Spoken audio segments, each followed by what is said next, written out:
अस्सलाम वालेकुम वरहमतुल्लाहि वबरकातुहू। ये एक सोलर इन्वर्टर है। ये डबल पोल है। ये भी डबल पोल नज़र आ रहा है, लेकिन ये हैगर का चेंज ओवर है। ये देखो, ये डबल पोल तो होते हैं ना, देखो डबल पोल होते हैं ऑन ऑफ के लिए, और ये ऑन ऑफ। ये देखो, ये हो गया, ये हो गया, ये हो गया ऑन, ये ऑफ हो गया, ये ऑन हो गया, और ये दो सिंगल पोल है ऑन ऑफ के लिए।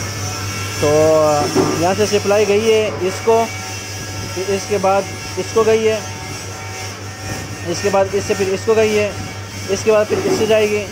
तो ये एक घर के लिए पूरा सिस्टम होता है। इससे फिर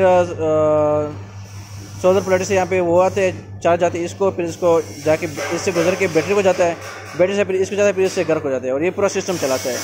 और ये है आपका सोलर सिस्टम।